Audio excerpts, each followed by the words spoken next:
Hi and welcome back to Bill's Cichlid Room. Well, a couple of weeks ago, Preston and District Aquarius Society contacted me to see whether I wanted to go along to their February meeting and do a talk on Central American cichlids. So what I've decided to do the talk on is Central American cichlids of the smaller kind. So this is the fish room that I've got at the moment. Those that are regulars of watching the channel would know.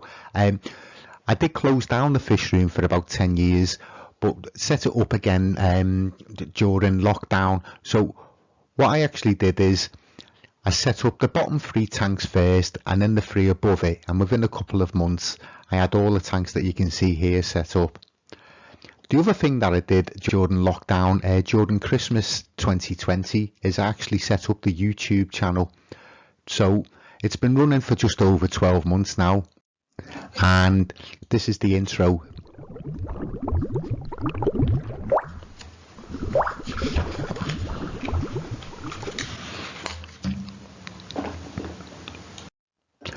So what I'm going to be talking about in this presentation, it's Central American cichlids. So here's a map of Central America, just so that you can get an understanding where all the different countries are. So if we talk about Mexico or Nicaragua or Panama, you actually have got an idea of where about they're placed. So when people think of Central American cichlids, a lot of people think of the bigger varieties like the Parachromis and the Amphilophus, species such as the red tiger moto, the trimax, the jaguar cichlids and the red devils. So the attraction with the big Central American cichlids is the personality and the behaviour that they show. But the largest tank I've got in the fish room is only 4 foot, and because space is always at a premium, I concentrate more on the Central American cichlids of the smaller kind. The smaller species show just as much personality as the bigger cousins, with the advantage that you can keep them in a community setting and observe more of the behaviour towards other species in garden territories and protecting the fry. I have kept and still do quite a few different species of the Parachromis and Amphilophus, but that's for a different talk. So the species that I'm going to concentrate on tonight are all within the Archocentrus group. Now, everything was in the Cyclosoma before 2001 and was moved into the Archocentrus. Now, what happened, Schmitter-Soto in 2007 has reclassified all the species and put them into different groups. So at the moment, the Archocentrus only has 1 valid species. The Cryptoheros has 3 species. The Amatitlania has 7 valid species and 2 synonym species. The Herotilapia has 1 species. The Neetroplus has 1 species. The Panamius has 1 species, and the Rocio has 3 species and 1 synonym.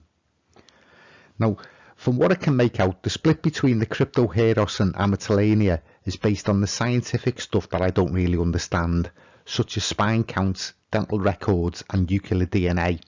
But from what I can gather, the easiest way to think of it is that the Cryptoheros comes from mainly North Central America and the Amatitlania comes from the south. So all the species I'm going to talk about in this presentation, the water parameters are pretty much the same for all of them. So the temperature ranges between 75 to 82 Fahrenheit, a pH of between 6.8 to 8 and a hardness of between soft and hard, so you can actually keep them all in the same water parameters. So first up is the Archocentrus centrarchus, which is the only species in the genus. It gets its name centrarchus, which means a spiny anal fin, in reference to the high number of anal fin spines. This is one of the largest species that I'm going to talk about, with males reaching 7 to 8 inches standard length. As with most of the species in this group, they are relatively non-aggressive outside the breeding season, and they can be kept in a community aquarium with similar sized fish with very little difficulty. Now when I say community aquarium, I mean cichlid community aquarium. I don't mean an aquarium with neon tetras and gouramis and that sort of thing. So as long as you're sensible with the size of the fish that you put together, you shouldn't have too much problem. The Cryptoheros family. So after the Cryptoheros genus was split in 2007, there's now only 3 valid species in the family. Crypto comes from the Greek for hidden and was coined in reference to the breeding behaviour of the species, which spawn in enclosed spaces such as caves and behind rocks. The spilurus is the type species for the Cryptoheros family and was the first species to be described back in 1862. There are several different colour morphs depending on catchment locations. As you can see, the two here are the grey variety that comes from southern Mexico and the yellow that comes from southern Belize. They were first introduced into the hobby in the 1960s and are a smaller species, with the males reaching up to 5 inches and the females a little smaller. As with most of the species I'm going to talk about in this presentation, sexing is relatively straightforward, with the females having an eye spot in the dorsal fin and staying slightly smaller than the males. They go through a colour change whilst breeding, going a darker colour and the bars on the flank more pronounced. This is a photograph of a pair that I kept about 15 years ago. The common name for them is the jade-eye cichlid, but I don't like using this because lots of other species in the Cryptoheros and Amatitlania groups also have blue or jade eyes, and it can get confusing. This is a pair that aren't spawning. As you can see, the colour difference from the previous slide. You can also see the size difference and the spot in the dorsal on the female, which is obviously the smaller one. This is a group of 4 that I obtained about 6 months ago. So I've got them growing on in a 16-inch tank, and I was waiting for them to just grow on a little bit and to see if any pairs formed. So I was actually fortunate that there was 2 males and 2 females, and a pair formed relatively quickly. So I've got the youngsters growing on at the moment. They're about 3 months old and are just under 1 inch in size.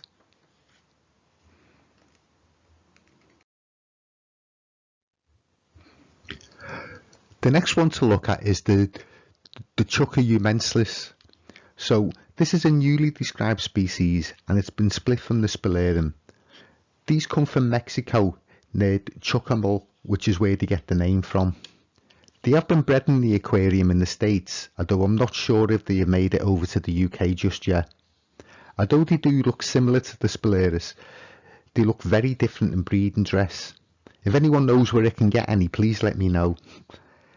They have been sold in the aquarium trade under the name the red fin spilurus in the past. The last species to look at from the Cryptoheros group is the coatepeque. Fowler named the species after the then president of the United Fruit Company and Mr. Cutter. Males can get to about 5 inches, with the females staying a little smaller. They've been in the aquarium hobby since the 1930s. They can be aggressive towards other coatepeque, but can be successfully kept with other species such as the bigger live bearers, which can be found in the natural habitat.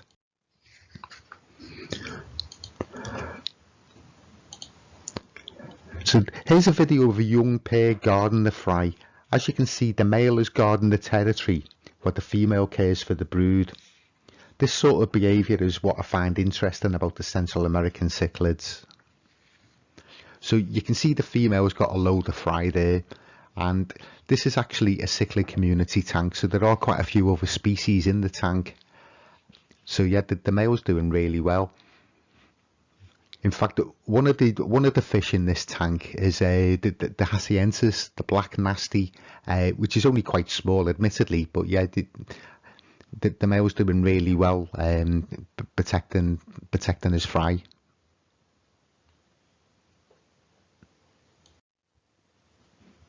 The next group to look at is the Amatitlania group.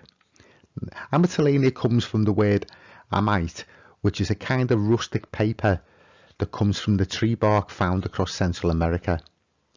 The Nigrofasciatus is the type species for this group, and as we all know is more commonly known as the convex cichlid. These can grow up to 6 inches and the males can develop a hump.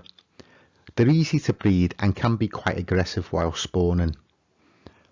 I've actually seen footage of these breeding in the wild in the discarded Coke can. Here's a photograph of a male in a 4-foot tank with all the room in the world. The female is behind the pot getting ready to spawn. This is the same photograph zoomed out. There are about 11 fish shoved into the top corner, so yeah, they can be quite aggressive when they're actually breeding. Schmitter-Soto split the convicts in 2007 and created 3 new species. This is the first one, the Amatitlania kanna. The type locality is the sand swamp on the Atlantic slope of Panama, and they were classified on the red list of threatened species as endangered in 2019. The name kanna comes from the Greek for reed. I can't find out too much information on this species, but as you can see from the photograph, they do look very similar to the Nigrofasciatus. I would think that the care for this species would be very similar. Another new species described in 2007 is the Amatitlania coatepeque, which was found on the north shore of an island in Lake Coatepeque in El Salvador. As part of the revision by McMahan in 2014, it's now thought of as a junior synonym of the Nigrofasciatus and not a new species. But the coloration on the female on the right looks amazing. But yet the pair on the left, they do look very similar to the convicts. The same has happened with the Amatitlania sequeri, with Jan Miguel concluding that they are synonymous with the convex cichlid. The name Schmitter-Soto gave them comes from the Rio sequera, which is on the Atlantic side of Panama, which is where they were first collected from. These have made it into the UK hobby, and as you can see from the photograph, they do have a very different coloration to the convex cichlid. Again, with all these, because they do look similar, it's best off not keeping them together, because they will breed together and then we'll just end up with hybrids in the hobby. The next one to look at while we're considering the convicts is the Honduran redpoint, which has been in the hobby for a few decades but is still not a described species. As the name suggests, they come from Honduras and the care for them is the same as the convict. Scientists can't seem to decide if it's a new species, but as you can see from the coloration, it's very different. They're quite easily obtainable in the hobby and make a good alternative to the convict in the aquarium. The Amatitlania septum fasciatum. The name comes from Latin and means 7-banded cichlid. The bands are very faint in the flanks, but like other species in the genus, they do change colour depending on the mood. Sometimes the bands are much clearer. It was first introduced into the hobby in the 1970s and is an easy to keep cichlid. They are cave spawners, and because they are relatively non-aggressive, can be kept with other species such as Pherectes quite successfully. The males again grow to about 5 inches, with the females staying smaller, and as you can see on the photograph, the females have the spot in the dorsal. The Amatitlania minori was once considered a synonym of the septum fasciatum, and distinguishing them at times can be difficult. The minori again goes through different colour changes. Sometimes you can see browns and golds on the flanks. Whilst they are spawning, they go a lighter colour on the top half and the female develops a black mask. The common name for them is the topaz cichlid. Again, it's a blue-eyed cichlid. They are endangered in the habitat due to the cultivation of bananas. Bananas are not endemic to Central America, and because of the use of toxic chemicals, they have a negative impact on the rivers and streams in the area. I've kept these species on a number of occasions and have found it easy to maintain and breed in the community setting. It doesn't seem bothered by slightly larger species and defends its area well and raises its fry successfully. This is my F1 pair from Costa Rica breeding in a community setting. So what we've got in this tank, there's some Phorictes passionis, there's some Tomociclotuber, although they are young ones. And what they do is they defend the territory in the pot in the corner from all comers, and these have been breeding quite successfully now for over 12 months. Yeah, I've got some orange swordtails in there as well as diverfish, and there's also a pair of the Nicaraguense.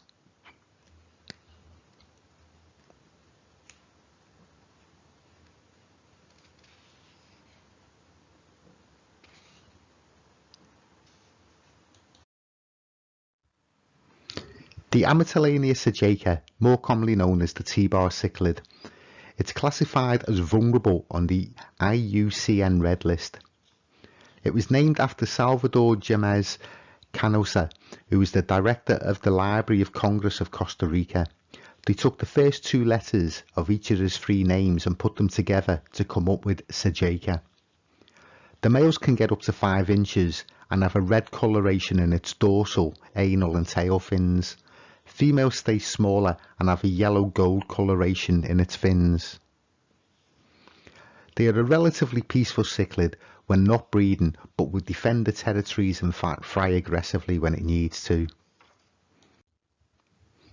This is a photograph of a breeding pair from about 15 years ago. Notice the difference in colour from the previous slide, so they've gone a lot darker in colour while they're defending the fry. So this is a photograph of a female.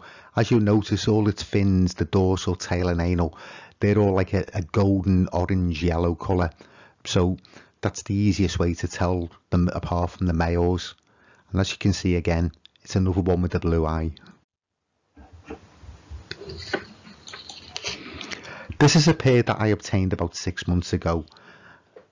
They're just starting to mature. You can notice the difference is starting to come through in the colour between the sexes.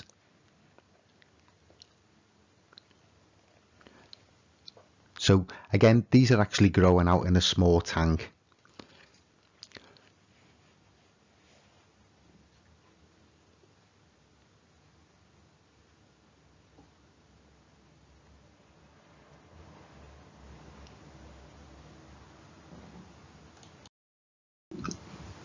The next up is the Amatitlania nanulatus, or yellow convex cichlid. They're endemic to Panama, and the name comes from the Latin for dwarf yellow. They're a smaller species, with the males only touching 4 inches at full size. This photograph is of a breeding pair, and again you will notice the black mask in between the eyes down to the mouth. Also notice the black pattern across the flanks, which helps distinguish it visually from other species. The nanulatus's sister species is the Amatitlania altafluvus. Its name comes from the Latin alto, which means high, and fluvius, which means yellow. This is in comparison with the nanulatus as being higher in the body and more yellow. You will notice it doesn't have as many black bandings on the flanks. The altafluvus is again a smaller species, and the yellow is really vivid in breeding dress, almost golden coloration. These are available in the UK, and in fact I obtained a few pairs from Aqualife in Leybold near Preston about 12 months ago. This is one of the pairs I've got growing out at the moment. The coloration is starting to come through, and they are a really peaceful species to keep. Again, you can see the females have got the spot on the dorsal.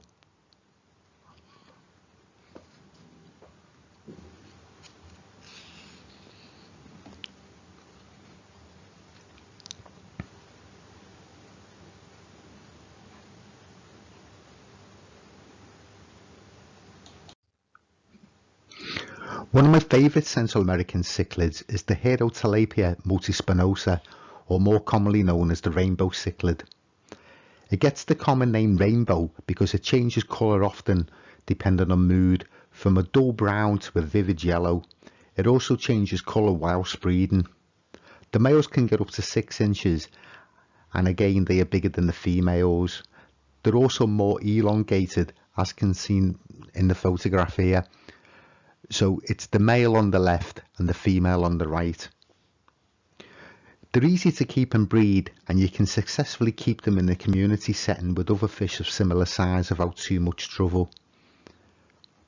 Breeding them is easy, and they don't form lasting pairs. In fact, I had a group of 5 which consisted of 1 male and 4 females, and the male often spawned with at least 2 of the females at the same time, one with eggs and the other with free swimmings.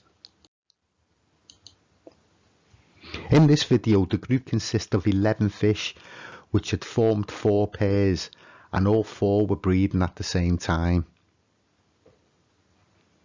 So we've got a pair here which have actually bred in that pot. There's a pair in the centre with free swimming fry. A pair over here which have actually laid eggs on that rock.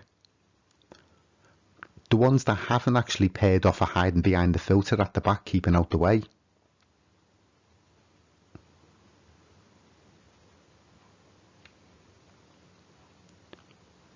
And there's a pair just in the back, like just behind the bogwood, which I'm not sure whether you can see, but they've actually the eggs have actually just hatched. So as you can see, there's 4 pairs of rainbow cichlids all in the same tank without any bother at all.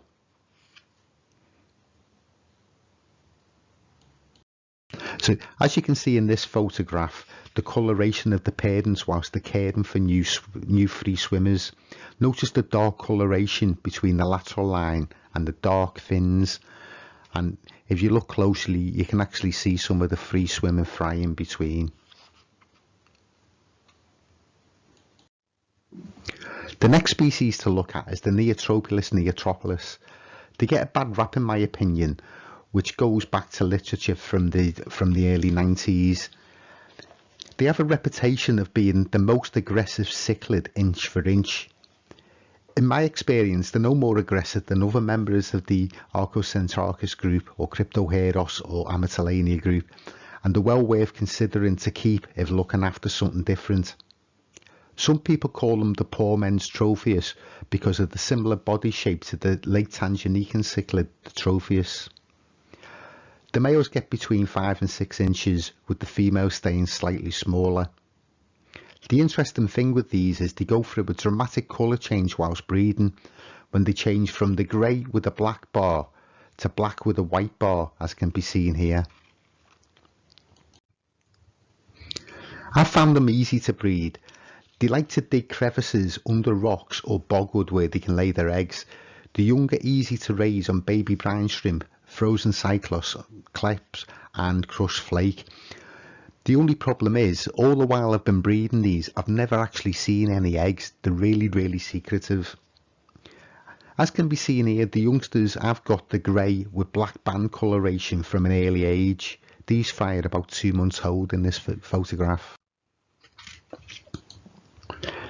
Here's some footage of a pair caring for the young. This was also the first video I put onto YouTube just over 12 months ago.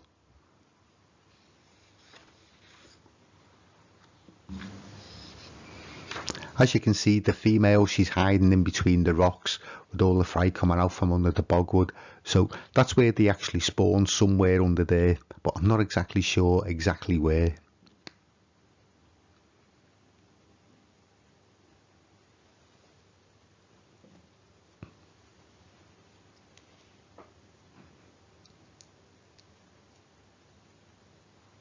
You can see in this tank as well, this was a community tank, so there's some cuttery in there. This is a species that was given its own genus in 2007, the Panamius paramensis.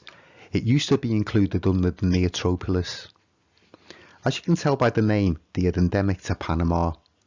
This again is another fish that goes through a colour change depending on mood and spawning. They get to about 5 inches again for males and are a fantastic cichlid to keep in the aquarium. These photographs are from a breeding group that the Cichlid Dojo on YouTube has successfully kept and bred. This is a photograph of a male, but notice the pharictes in the background that he keeps in with them. Here's some more photographs of the breeding group.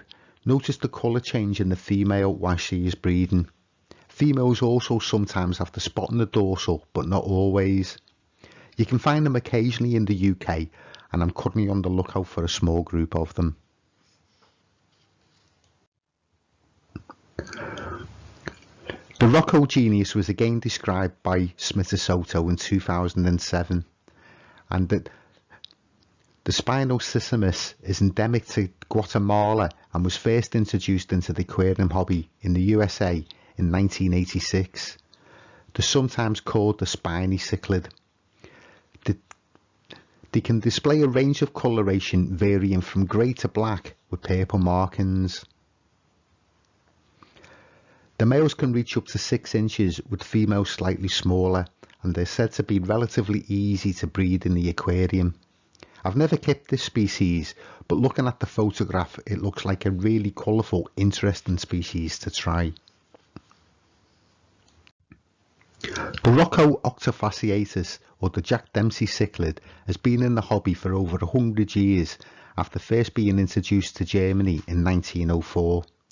The name octofasciatus comes from the Latin for the 8 bands featured on the flanks.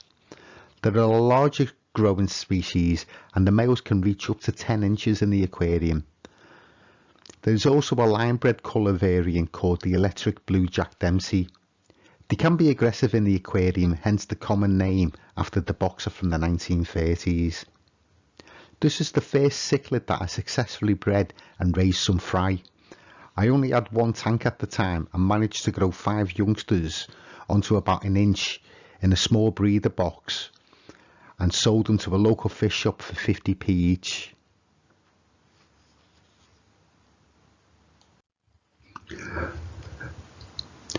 The Rocio octal is again another new species described by Schmitter-Soto in 2007. This is the only photograph I could find on the internet, but it does show the yellowish hue that distinguishes it from the Jack Dempsey. I was unable to find out much information on this fish, although the type locality is Laguna Octal in Mexico, which is an isolated highland body of water, which is where it gets its name from. The difference between this and the Jack Dempsey is to do with shorter pelvic fins and its dental records. The last one is the Rocio gemate, which again was described in 2007. It's now thought to be synonym with the Jack Dempsey, and again I couldn't find out much information on the species. Looking at the photograph it does look very similar, so again it would be down to the fins, spinal counts and dental records which makes it different.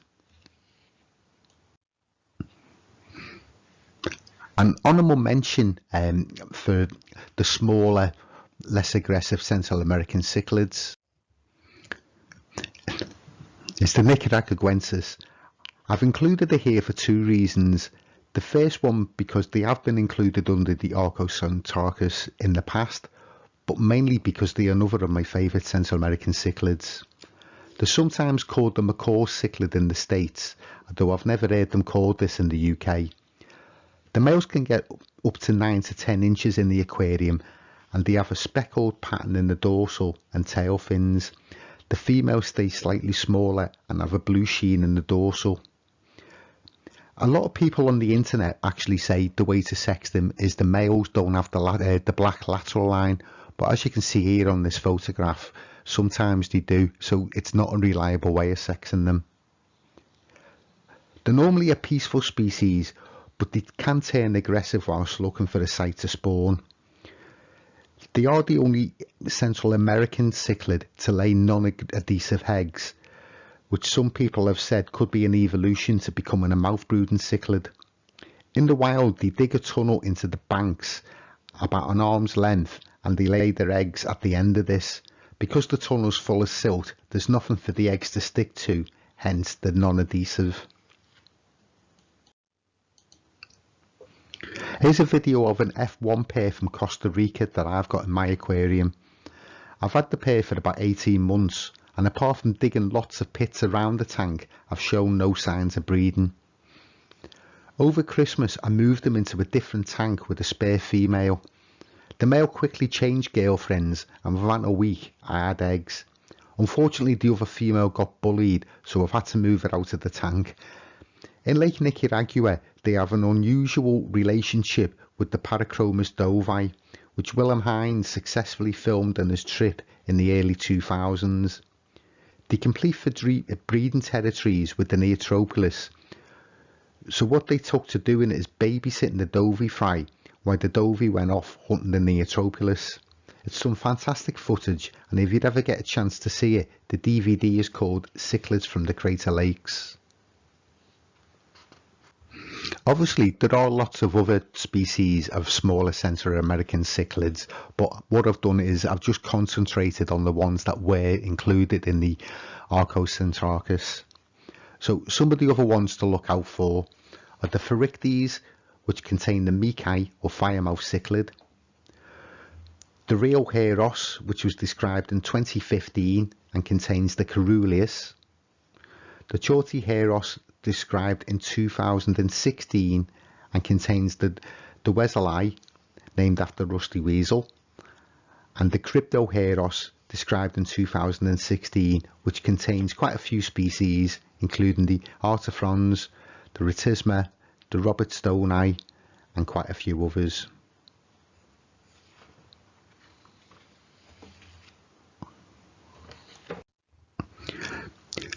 Lastly, many thanks to the people who sent me photographs that I could use in this presentation, including Big Fish Lad, Paul Needham, the Cichlid Dojo, Matsuto, and the Facebook group Cryptoheros Corner.